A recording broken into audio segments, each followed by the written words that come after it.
करते हैं तो डेवलपमेंट की शुरुआत कहाँ से होती है? गर्भ से लेके मृत्यु तक चलने वाली ये प्रक्रिया है। इसके साथ साथ क्या है, ये कॉन्टिन्यूअस है, कभी न रुकने वाली प्रक्रिया है। सतत निरंतर जो है आपका विकास है वो चलता रहता है। फ्लेक्सिबल कैसे है कि एक अच्छा एनवायरनमेंट आपके विकास को क्या करता है, स्पीड देता है। रिस्ट्रिक्स नहीं है तो वो आपके विकास को जो है वो डिमोटिवेट करता है, उसे रिड्यूस करता है, उसकी स्पीड को रिड्यूस करता है। एग्जाम्पल से समझते हैं कि अगर आपके फैमिली में सब लोगों को म्यूजिक का शौक है और आपको भी म्यूजिक अच्छा लगता है, आप म्यूजिक में आगे बढ़ना चाहते हैं, तो आपको उस तरह का एनवायरनमेंट मिल रहा है तो आपकी जो वो स्किल है वो ज्यादा अच्छे से बाहर आती है, ज्यादा अच्छे से डेवलप हो पाती है, उसमें आप बहुत बेहतर कर पाते हैं। इसी तरह से अगर आपको स्पोर्ट्स का बहुत शौक है लेकिन आपके घर में वैसा एनवायरनमेंट नहीं है, आपके आस पड़ोस में ऐसी आपको कोई एनवायरनमेंट नहीं मिल रहा है जिससे आप अपने स्पोर्ट्स की जो स्किल है उसको डेवलप कर पाए, तो उसमें आपको उस स्किल को डेवलप करने में क्या होगा, परेशानियां होंगी। तो इस तरह से जो है डेवलपमेंट क्या है, फ्लेक्सिबल है, इसमें चेंजेस होते हैं। एनवायरनमेंट और हेरिडिटी दोनों इसको क्या करते हैं, अफेक्ट करते हैं। अब बात करते हैं हम जनरल टू स्पेसिफिक। विकास जो है, डेवलपमेंट जो है वो पहले क्या होता है, सामान्य होता है, उससे हम विशिष्ट की तरफ जाते हैं। पहले हम जनरल कंसेप्ट को समझते हैं, छोटी छोटी चीजों को समझते हैं और फिर हम उसकी जो स्पेसिफिक है उसकी तरफ आगे बढ़ते हैं। जैसे फॉर एग्जाम्पल समझे तो पहले हम टेबल्स सीखते हैं, ठीक है, पहाड़े बच्चों को याद कराए जाते हैं, टेबल्स कराए जाते हैं। उसके बाद हम क्या जाते हैं, उसके बाद हम मल्टीप्लिकेशन और डिवीजन उसको सीखते हैं। तो ये जो हुआ, ये क्या कंसेप्ट है कि जनरल से हम छोटी छोटी जनरलाइज सामान्य जो चीजें हैं उनको सीखकर हम स्पेसिफिक की तरफ बढ़ते हैं। क्वालिटेटिव और क्वांटिटेटिव दोनों होता है विकास। क्वालिटेटिव की बात करें तो अभी हमने देखा कि जो कॉग्निटिव डेवलपमेंट है, जो आपका सोशल डेवलपमेंट है, मोरल डेवलपमेंट है, ये सब किस में आते हैं, ये क्वालिटेटिव में आते हैं।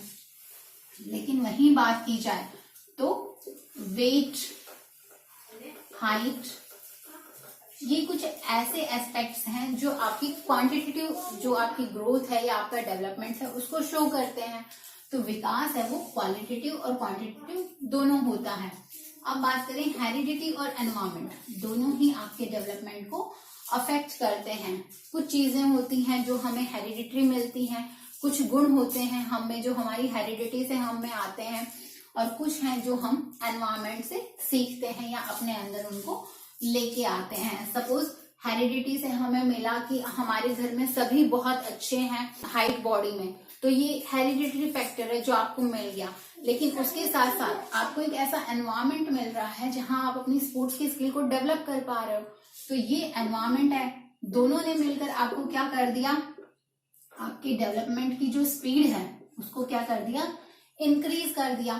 तो इसी तरह से ये दोनों चीजें हैं, ये हमारे डेवलपमेंट को इफेक्ट करती है। अब बात करते हैं टेम्पररी चेंजेस की। Are not included. जो टेम्पररी चेंजेस यानी कि कुछ चीजें ऐसी होती हैं जो बदलाव हम में है वो कुछ समय के लिए आते हैं। जैसे फॉर एग्जाम्पल हम समझें तो सीजन, मौसम की वजह से अगर हम किसी बीमारी के शिकार हो जाते हैं और उसकी वजह से हमारे अंदर कुछ चेंजेस आ रहे हैं हमारे बिहेवियर में या हमारी बॉडी में, तो वो डेवलपमेंट का हिस्सा नहीं है। इसी तरह से कोई एक्सीडेंट होता है और उसकी वजह से अगर हमारे बिहेवियर में या हमारे शरीर में कोई चेंजेस आते हैं तो वो डेवलपमेंट का हिस्सा नहीं होता है। Visible and invisible changes, development है उसमें आपको दो तरह के चेंजेस देखते हैं। एक होता है विजिबल, जिसको आप देख पाते हैं, जैसे फिजिकल जो डेवलपमेंट होता है वो किस में आता है, वो विजिबल में आता है। आपका शारीरिक विकास जब होता है तो आपको दिखाई देता है, दूसरों का भी शारीरिक विकास आप देख रहे हो। अनविजिबल चेंजेस कैसे होंगे, कॉग्निटिव, सोशल, मोरल, ये कुछ ऐसे डेवलपमेंट हैं जो हमें अनविजिबल होते हैं। अब मैंने या आपने, हमने ग्रामर है वो सीख ली या पोएट्री लिखना हमने सीखा, या सपोज कोई नई लैंग्वेज सीखी, जब तक आप उसको बोलोगे नहीं तब तक क्या होगा, वो अनविजिबल रहेगा, तब तक वो चेंजेस हैं वो दिखाई नहीं देते हैं। तो ये जो है ये भी डेवलपमेंट है, लेकिन ये कैसा है, अनविजिबल डेवलपमेंट है। तो ये कुछ कैरेक्टरिस्टिक्स हैं जो डेवलपमेंट को सिंप्लीफाई करते हैं, जिससे हम डेवलपमेंट को बहुत आसानी से समझ पाते हैं। तो आज की क्लास को यहाँ ओवर करते हैं। नेक्स्ट में